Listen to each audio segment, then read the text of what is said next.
வாழ்க தமிழ், வளர்க English. ஊத்திட்டுல tea கீழே விடா. நல்லா பஞ்சு மிட்டாய் மாதிரி மீசையில முடி, மண்டையில முடி. தலைவா, ரொம்ப நாளா உங்ககிட்ட ஒண்ணு கேட்கணும் ஆசை. என்ன ராஜா? ஒரு போட்டோவிலையும் தோட்டம் மறைவு தோட்டம் மறைவுன்னு இருக்க, நீங்க உயிரோட தானே இருக்கீங்க? Good question. அதாவதுடா, ஒவ்வொரு கட்சியிலையும் சேர்றப்ப அதுக்கு பேரு தோட்டம், அந்தந்த கட்சியை விட்டு விலகிறப்ப அதுக்கு பேரு மறைவு. அதை தாண்டா ரொம்ப சார்பா எழுதியிருக்கேன். யாரோ 2 பேர் உங்களை அவசரமா பார்க்க வந்திருக்காங்க. அதுல ஒருத்தர் மட்டும் ரொம்ப அவசரப்படுறாரு. யாரா? யாரோ எழுத்தாளரா? வறுமையா இருப்பானே? இல்ல. வணக்கம் சார். வாங்க வாங்க வாங்க வாங்க. என் பேரு காசிராஜன். நான் ஒரு புரட்சிகரமான எழுத்தாளர். ஓ, நீங்க தான் அந்த எழுத்தாளரா? என்ன விஷயமா என்ன பார்க்க வந்தீங்க? சார், இந்த இருட்டுல நடக்கிற பல விஷயங்களை வெளிச்சத்துக்கு கொண்டு வர்றதுதான் என்னுடைய வேலை. இந்த சமுதாயத்தில் நடக்கிற பல புரட்சிகரமான விஷயங்களுக்கு நான் உடந்தையா இருக்கிறதுனால போலீஸ் டிபார்ட்மெண்ட் ரொம்ப தொல்லை கொடுக்குது. கொஞ்சம் நிப்பாட்டு. உன் மேட்டர்ல டோட்டலா பவர் கட் இருக்க. இருட்டுல பூரா பல்ப போட்டுனா வெளிச்சம் ஆயிரும்ல, அப்புறம் இருட்டு வெளிச்சம்னு குழப்புற. இல்ல சார், இருட்டு இருட்டா தான் இருக்கணும், வெளிச்சம் வெளிச்சமா தான் இருக்கணும். ஓ அப்படியா? ஆமா, இவ்வளவு விஷயம் சொல்றீங்க. புரட்சிகரமா எழுதுங்கிற ஒரு புக்கு கூட நான் படிக்கலையே. கொஞ்சம் இருங்க சார். இளமை கனவுகள், அனிதாவின் அந்தப்புறம், கட்டில் சொர்க்கம்.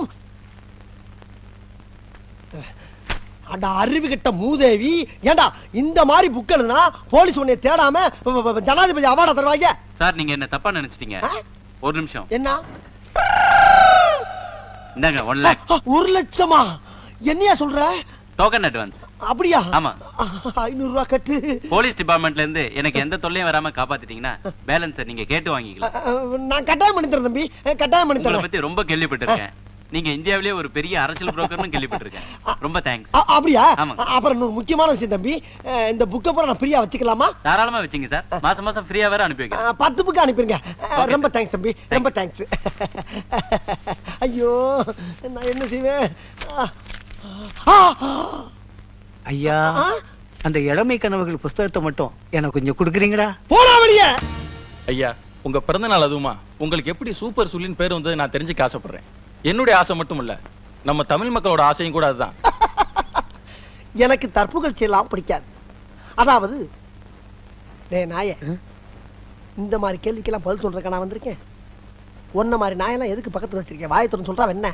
வேலைக்கு சேர்ந்து 1 மாசம் தானே ஆகுது தலைவா. உன் வாழ்க்கை வரலாறு பத்தி எனக்கு எப்படி தெரியும் தலைவா? நான் எடுத்து கொடுக்குறேன், அடிச்சு விடுறா ஆளக்கா. எங்க தலைவருக்கு அப்பா அம்மா வச்ச பேரு, எங்க தலைவருக்கு அப்பா அம்மா வச்ச பேரு சுருளி. சுருளி.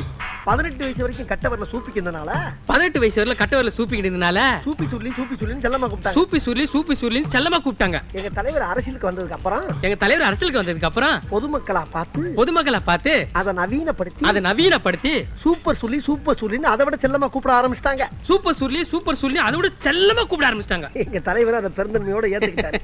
எங்க தலைவர் அது பெருந்தன்மையோட ஏத்துக்கிட்டாரு. இதாங்க நடந்த உண்மை. இதாண்டா நாய. கோச்சுக்கிறாதீங்க. என் தாயை பத்தி சொல்ல வரும்போது டங்கு சிலிப்பாயி நாயன்ட்டாரு. நீங்க கரெக்டா ரிப்போர்ட்டை பூரா நல்லா குறிச்சுக்கங்க.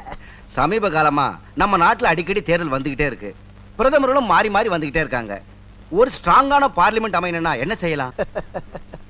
அதாவது சங்கர் சிமெண்ட் வாங்கி கட்டினா பார்லிமெண்ட் ரொம்ப ஸ்ட்ராங்கா இருக்கும். சங்கர் சிமெண்ட்ல கட்டினா சங்கர் திட்ட மாட்டாரா? யார் யாது? கேட்கிற கேள்வியை பார்த்தா ரிப்போர்ட்டர் மாதிரி தெரியல. யார் அது? Who is the flax? யார் அது?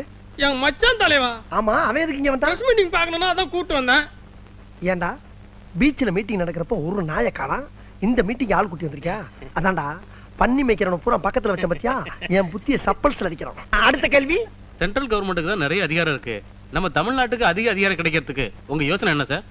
Good question.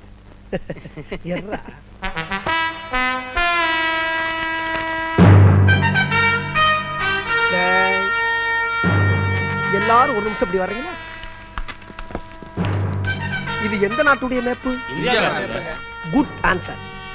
இப்ப இந்த டெல்லி எடுத்துக்கங்க. இந்த சென்ட்ரல் கவர்மெண்ட்ல இருந்து நமக்கு கிடைக்கக்கூடிய முழு அதிகாரமும் பக்கத்துல இருக்கக்கூடிய ஊபி, மாப்பி, காப்பி, ராஜஸ்தான், பீகார் இவங்க எல்லாம் கொஞ்சம் கொஞ்சமா புடுங்கிக்கிட்டு கடைசியில ஒரு கொசுரை மட்டும் நம்மளுக்கு அனுப்புறாங்க. இதுக்கெல்லாம் என்ன காரணம் சொல்லுங்க? Tell me. ஒரே குழப்பமா இருக்கு சார். நான் சொல்றேன்.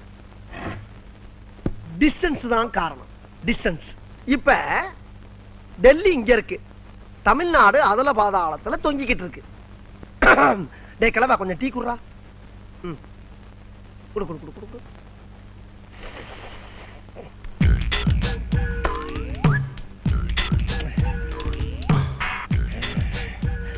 இதுக்கு நான் என்ன சொல்ல வரேன்னா, இங்க இருக்கக்கூடிய தமிழ்நாட அனுமார் சஞ்சீவமலை தூக்குன மாதிரி அப்படியே அலேக்கா ஷிஃப்ட் பண்ணி டெல்லிக்கு பக்கத்துல வச்சிட்டோம்னா அவன் கொடுக்கக்கூடிய முழு அதிகாரத்தையும் முதல்ல நம்ம வாங்கிக்கிட்டு மிச்ச மீதியை பூரா பக்கத்துல இருக்கணும் பூரா கொடுக்கலாம்.